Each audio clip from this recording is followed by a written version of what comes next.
നമസ്കാരം, എൻ്റെ പേര് നിജ്ല നൈസ്മറ്റ്. ഈ കോവിഡ് ഓൺലൈൻ പഠനകാലത്ത് ഞാനും എൻ്റെ അമ്മയും തമ്മിലുള്ള ഇടപെടലുകളെക്കുറിച്ച് ഞാൻ എഴുതിയ ഒരു ചെറു കവിത ഞാനിവിടെ എൻ്റെ അമ്മയ്ക്ക് സമർപ്പിക്കുകയാണ്. രാത്രി നീളെ പഠിച്ചു തളർന്നുറങ്ങുന്നൊരെന്നെ പുലർകാലെ വിളിച്ചുണർത്തി പുലർകാല വന്ദനം ചൊല്ലിക്കുന്നൊരമ്മ. ശുദ്ധജലപാനം അത് ആരോഗ്യത്തിന് നല്ലതാണെന്നെവിടെയോ വായിച്ചൊരമ്മ.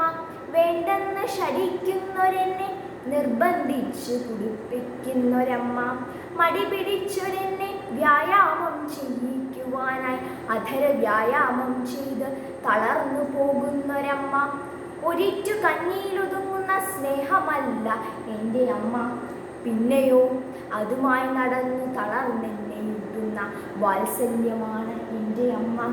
ഓൺലൈൻ ക്ലാസ്സിന് എന്നെ ഒരുക്കിയിരുത്തി ഒപ്പമിരുന്നെൻ്റെ പഠനം ശ്രദ്ധിച്ചൊരമ്മ.